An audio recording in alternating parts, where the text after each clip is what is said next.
The rescue ship Ventara's Hope hummed with the sterile efficiency of a Galactic Coalition medical vessel. In the quarantine bay, 3 Silixian medics stood at a careful distance from the small containment pod, their forearms gesturing in frustrated helplessness.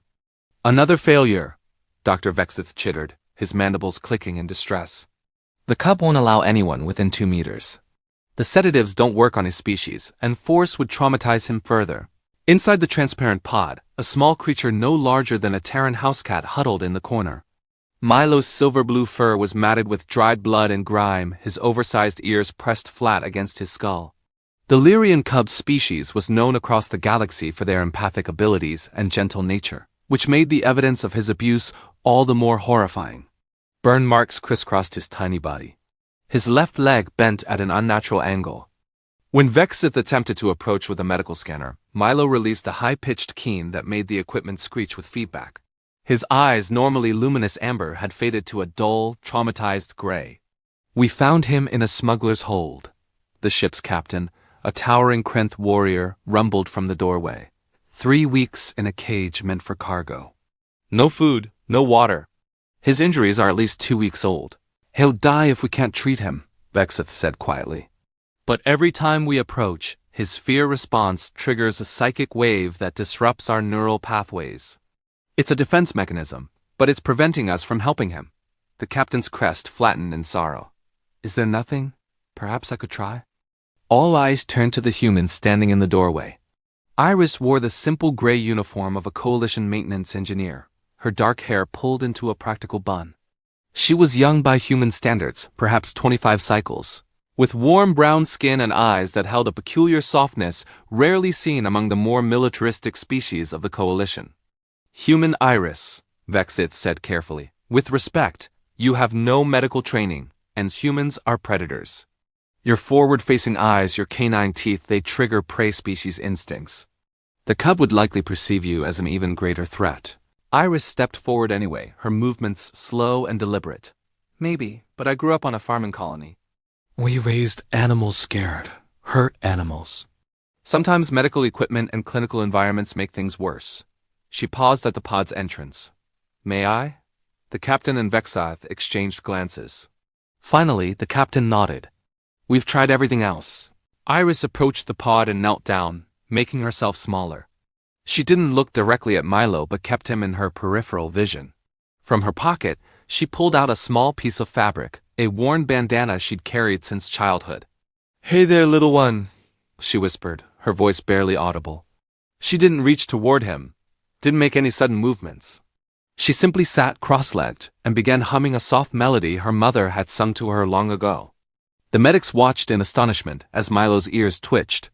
The keen that had been building in his throat faded to silence. Minutes passed. Iris continued humming, occasionally speaking in low, soothing tones. "I know you're scared. I know everything hurts, but you're safe now. No one here will hurt you again." Slowly and possibly Milo uncurled from his defensive position. His dull eyes fixed on Iris with an intensity that made even the seasoned medics hold their breath. "That's it," Iris murmured. "You can feel it, can't you? I'm not here to hurt you." Lyrian cubs were empathic. They could sense intention, emotion, the color of a soul. And what Milo sensed in this human was something he hadn't encountered in months of captivity. Genuine compassion without agenda, warmth without expectation, strength tempered by gentleness. He took one trembling step forward on 3 legs, dragging his injured limb. Then another. "By the ancients," Vexith breathed. Iris remained perfectly still as Milo limped across the pod's floor. When he reached her, he paused, his small body trembling with exhaustion and pain. Then, with a soft chirp that sounded like breaking glass, he pressed his face against Iris's chest and collapsed into her arms. Tears streamed down Iris's face as she carefully cradled the tiny, broken creature. "I've got you," she whispered. "I've got you now." The psychic wave that had repelled the medics dissolved completely. For the first time since his rescue, Milo's empathic defenses dropped, and the room flooded with the overwhelming grief and terror he'd been holding inside. Several medics staggered under the emotional weight, but Iris didn't falter. She simply held him closer, her heart beating steady and strong against his ear. "You're going to be okay. I promise." "Human Iris," Vexith said, his voice thick with emotion. If you can hold him, we can treat his injuries now. But you must not let go. If you release him, his defenses will trigger again.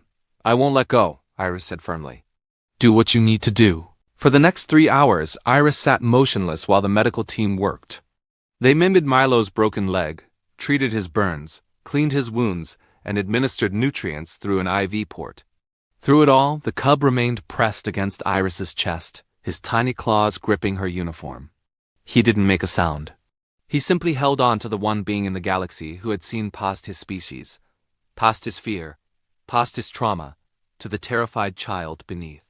When the treatments were finally complete, Dr. Vexev approached Iris with something approaching reverence. In all my years of medicine, I have never witnessed such a thing.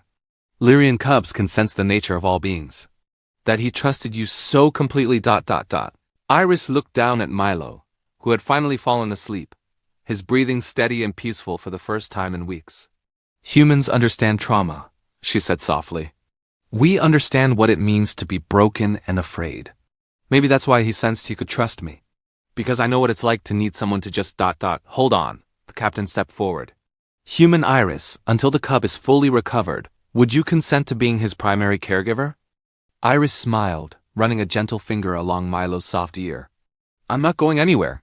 As the Ventara's Hope continued its journey through the stars, word spread throughout the Coalition fleet. The species they had dismissed as soft, as weak, as irrationally emotional, the humans possessed a power no technology could replicate, the power to heal not just bodies but souls. The power to be trusted by those who had every reason never to trust again. And in the quiet of the medical bay, a small Lyrian cub slept peacefully in the arms of the human who had shown him that not all powerful beings